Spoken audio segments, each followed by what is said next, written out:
ஆன்மீக நண்பர்கள் அனைவருக்கும் வணக்கம். இன்னைக்கு அதிசக்தி வாய்ந்த நன்னாளுங்க. ஆமாங்க, விசாக நட்சத்திரம். அதோட முருகப்பெருமானுக்கு உகந்த விசாக நட்சத்திரம் வர்றதுனால, செவ்வாய்க்கிழமையோட சேர்ந்து வர்றதுனால, இந்த ஒரு வெற்றிகளை குவிக்க நீங்கள் எந்த காரியத்திலையும் வெற்றிவாக சூடணும்னா இந்த ஒரு வெற்றிலை தீபம் ஏற்றுங்கங்க.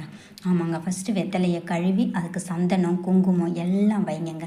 வச்சுட்டு ஒரு நிமிஷம் நீங்கள் மனசு செய்யும் போதே மனமுருகி, கந்தா எனக்கு நிச்சயம் வீடு வாசல் வேணும், எனக்கு கடன்லாம் அடையணும், நான் எல்லா விஷயத்துலேயும் வெற்றிகளை குவிக்கணும், என் பிள்ளைங்கள்லாம் சிறந்து விளங்கணும், எல்லாத்துலேயும் ஜெயிக்கணும், இப்படி உங்களுக்கு பாசிட்டிவாகவே எல்லாத்தையும் கேளுங்கங்க. ஆமாங்க, கொஞ்சம் எல்லாத்துக்கும் சந்தன குங்குமம் வச்சுட்டு அப்படியே துவரம் பருப்பை கொட்டிங்கங்க. அதுவும் எல்லாம் சுற்றி வைக்கணுங்க. துவரம் பருப்பை நல்லா நிறைய வைங்கங்க.